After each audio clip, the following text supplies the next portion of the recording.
So, ఇప్పుడు చాలామంది అంటే నాట్ ఓన్లీ శ్రీ చైతన్య చాలా వేరే ఇన్‌స్టిట్యూట్స్ కూడా మనకి ఐఐటీ కోచింగ్, జేఈఈ కోచింగ్స్ ఇస్తూ ఉన్నారు.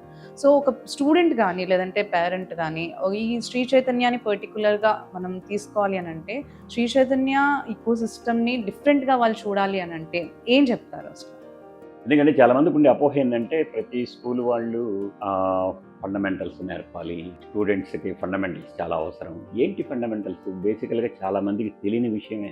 6th, 7th, 8th, 9th క్లాసుల్లో లేదా స్కూల్ ఎడ్యుకేషన్లో 2 into 2 = 4 అని చెప్తారు చాలా మంది. అంటే టేబుల్స్ని బై హార్ట్ చేయించడం, లేకపోతే ప్రాబ్లమ్స్ ఏదో ఎడిషన్స్ ఇచ్చేసేసి వాటికి సమ్మరీ సమ్మేషన్ ఇమీడియట్గా చెప్పించడం, పెద్ద పెద్ద మల్టిప్లికేషన్స్ ఇచ్చి చేయించడం. బట్ ద మెయిన్ ఫండమెంటల్ ఫౌండేషన్లో ఏం చెప్పాలి అంటే, why multiplication? What is the use of multiplication? What is the use of addition? What is the use of division? వీటిని అతనికి అనలిటికల్గా చెప్పగలగటం అనేటువంటి దగ్గర ఆ కాన్సెప్ట్స్ని ఇవ్వటం అనేటువంటిది చాలామంది చెయ్యరు. ఆ విజువలైజేషన్ అనేటువంటిది ప్రాపర్ టైంలో, ప్రాపర్ స్పేస్లో స్టూడెంట్కి అర్థమయ్యేటట్టుగా డిఫరెంట్ యాంగిల్స్లో చెప్పగలిగినప్పుడు మాత్రమే అతను సబ్జెక్ట్ని ఎంజాయ్ చేయగలుగుతాడు. ఈ డిఫరెన్స్ అనేటువంటిది ఒక్క శ్రీ చైతన్య స్కూల్స్లో మాత్రమే ఉంటుంది.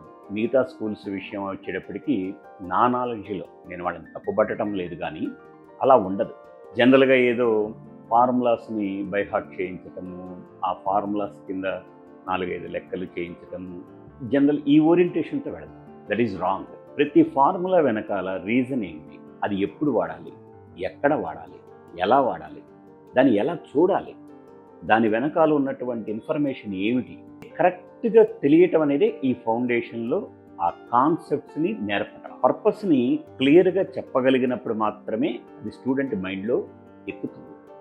ఎప్పుడు ఏది వాడాలి, ఏ టైంలో ఏది వాడాలని చెప్పడంలోనే సక్సెస్ ఉంటుంది. అది చైతన్య టెక్నో స్కూల్స్లో మాత్రమే ఉంటుంది. That is the unique difference.